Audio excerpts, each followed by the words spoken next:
Kalau malam ini kita bisa melihat peta satelit di atas Laut Oman dengan mata telanjang, kita nggak akan melihat hamparan air biru yang tenang dan damai. Sebaliknya, yang akan kita lihat adalah sebuah hutan baja yang terapung, berkilauan dingin di bawah cahaya bulan. Sebuah konsentrasi kekuatan militer paling menakutkan yang pernah berkumpul di satu titik sejak puncak Perang Dingin. Disinilah, di salah satu urat nadi paling vital bagi ekonomi dunia, Selat Hormuz, sebuah drama militer paling berbahaya di abad ke-21 sedang mendekati babak finalnya. Ini adalah cerita tentang skakmat geopolitik. Dan mari kita perjelas satu hal dari awal. Ini bukan sekedar latihan rutin atau unjuk kekuatan biasa yang sering kita lihat di berita. Oh, bukan.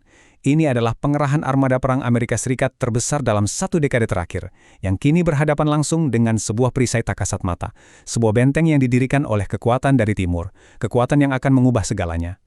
Apa yang terjadi di perairan ini, teman-teman, akan menentukan aturan main geopolitik untuk dekade-dekade mendatang. Oke, mari kita selami lebih dalam. Semuanya dimulai pada awal Januari 2026, ketegangan di Teheran mencapai titik didih. Demonstrasi besar-besaran dan gejolak politik internal di Iran memancing reaksi yang sangat keras dari Washington. Dan seperti yang bisa kita duga, Presiden Donald Trump dengan gayanya yang khas tidak menggunakan jalur diplomasi yang senyap.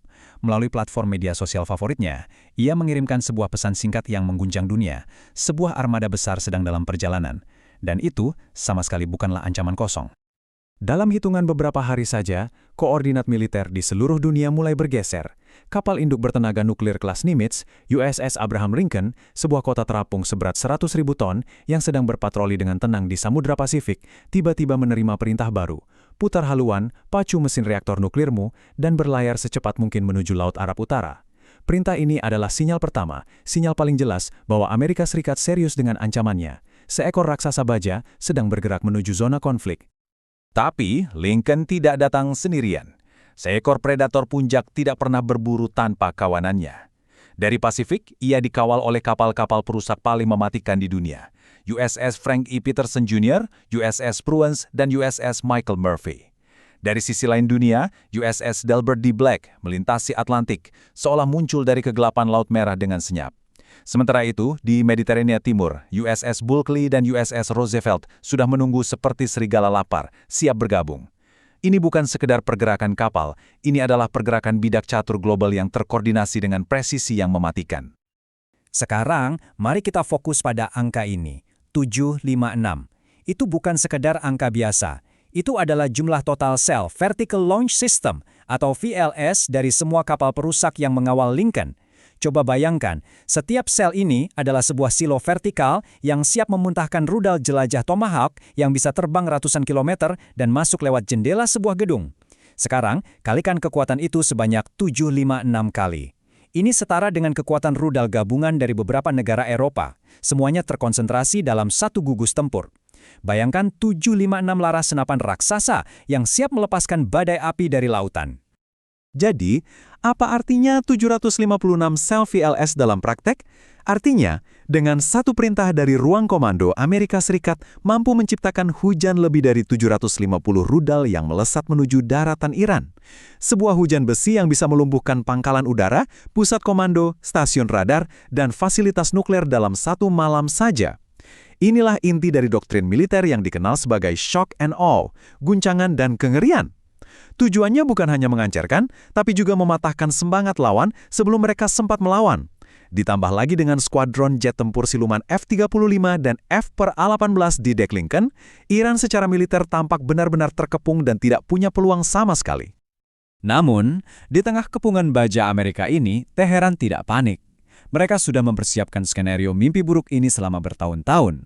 Para jenderal Iran tahu betul bahwa mereka tidak akan pernah dan tidak akan pernah mencoba memenangkan pertempuran konvensional melawan angkatan laut AS di laut terbuka. Mencoba melawan kapal induk dengan kapal perang kecil adalah sebuah misi bunuh diri yang konyol. Jadi mereka membangun sebuah strategi yang sangat berbeda, sebuah benteng pertahanan asimetris. Nah, disinilah letak perbedaan fundamentalnya. Sementara Amerika mengandalkan proyeksi kekuatan dari laut, Iran justru mengubah seluruh garis pantainya menjadi sebuah benteng raksasa yang tak bisa ditembus. Mereka tidak menempatkan aset-aset berharga mereka di pelabuhan yang rentan. Sebaliknya, mereka menyembunyikan ribuan rudal balistik mereka di dalam bunker-bunker yang digali jauh di dalam pegunungan di sepanjang pesisir. Mereka rela mengorbankan kapal-kapal kecil mereka demi satu tujuan utama, menenggelamkan monster seharga miliaran dolar milik Amerika.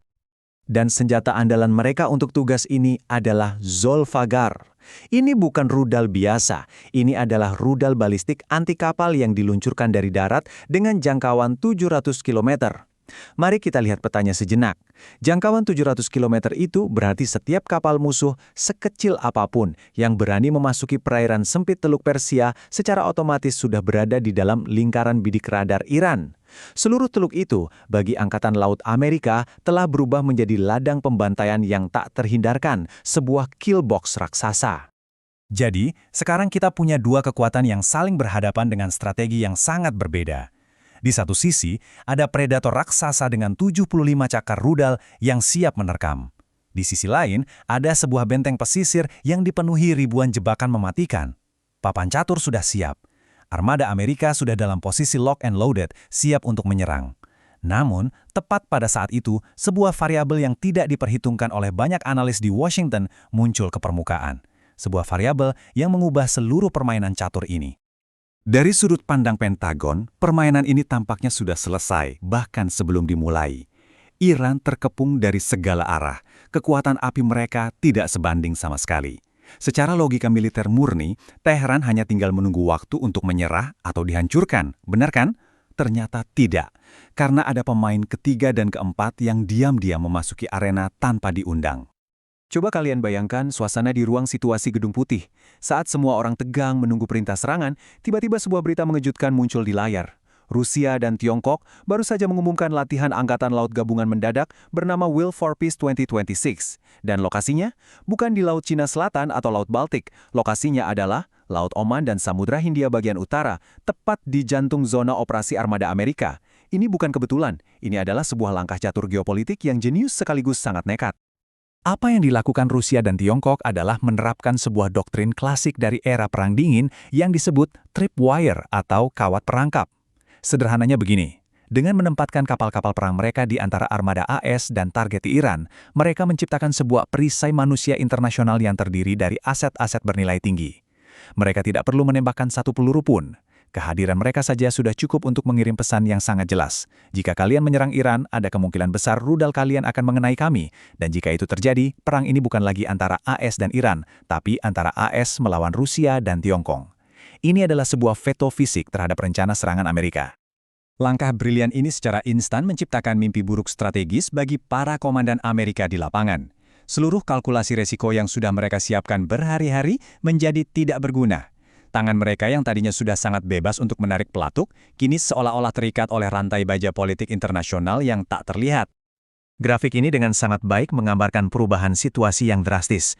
Sebelum manuver Rusia-Tiongkok, Amerika memiliki kebebasan bertindak yang sangat tinggi.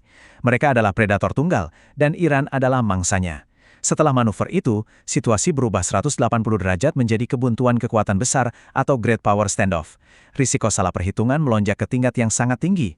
Karena pertanyaannya sekarang bukan lagi, bisakah kita menghancurkan target, tapi apa gunanya punya 756 rudal jika satu saja salah sasaran bisa memicu Perang Dunia Ketiga? Dan bantuan mereka tidak hanya bersifat fisik, ada juga perisai tak terlihat yang mereka bentangkan di spektrum elektronik. Tiongkok dengan jaringan satelit dan radar canggihnya mulai membagikan data pergerakan setiap jet tempur Amerika secara real-time kepada sistem pertahanan udara Iran. Tiba-tiba, pesawat siluman F-35 yang bernilai ratusan juta dolar tidak lagi siluman bagi radar Iran. Sementara itu, Rusia mengerahkan aset perang elektronik mereka yang paling ditakuti, yang mampu mengacak sinyal GPS yang menjadi otak bagi rudal-rudal Tomahawk. Tiba-tiba, rudal pintar Amerika yang sangat presisi berisiko menjadi rudal buta yang terbang tak tentu arah. Ini menempatkan Presiden Trump dalam posisi yang sangat sulit, sebuah dilema yang melumpuhkan. Di satu sisi, ia bisa memerintahkan serangan, dengan resiko memicu konflik global yang apokaliptik, perang yang tidak diinginkan oleh siapapun. Di sisi lain, ia bisa memerintahkan armadanya untuk mundur, yang akan dilihat oleh seluruh dunia sebagai kekalahan memalukan dan tanda kelemahan Amerika. Kedua pilihan sama-sama buruk, hasilnya gencatan senjata paksa. Armada AS mungkin masih ada di sana, mesin mereka masih menyala, tapi tangan mereka terikat. Jadi, apa yang bisa kita pelajari dari kebuntuan menegangkan di Laut Oman ini? Insiden ini bukan sekadar krisis regional yang akan dilupakan. Tidak. Ini adalah penanda berakhirnya sebuah era dan dimulainya babak baru dalam aturan permainan kekuatan global. Ini adalah sebuah momen bersejarah. Kutipan ini merangkum pelajaran inti dari krisis ini dengan sempurna. Iran, yang di atas kertas jauh lebih lemah dari segi militer, berhasil menetralkan kekuatan militer terkuat di dunia bukan dengan senjata yang lebih canggih, tetapi dengan diplomasi dan aliansi strategis yang cerdik dan sangat tepat waktu. Mereka membuktikan bahwa di era multipolar abad ke-21, kemitraan strategis bisa menjadi senjata yang lebih menentukan daripada kekuatan militer mentah sekalipun.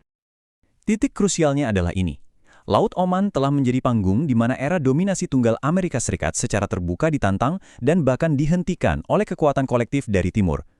Ini adalah demonstrasi nyata bahwa bahkan kekuatan militer yang luar biasa besar pun dapat dibuat tak berdaya oleh aliansi yang cerdas dan berani. Aturan main yang telah berlaku sejak runtuhnya Uni Soviet kini sedang ditulis ulang di depan mata kita semua. Jadi, kita akhiri pembahasan ini dengan sebuah pertanyaan besar yang menggantung. Kapal-kapal perang Rusia dan Tiongkok tidak akan selamanya berada di sana, tapi pesan mereka sudah tersampaikan dengan sangat-sangat jelas. Pertanyaannya sekarang adalah, akankah Washington mencoba membalikan papan catur ini, mungkin dengan eskalasi yang lebih berbahaya di masa depan, ataukah mereka akan menerima kenyataan pahit bahwa aturan main di Timur Tengah dan mungkin di seluruh dunia telah berubah untuk selamanya? Waktu yang akan menjawabnya.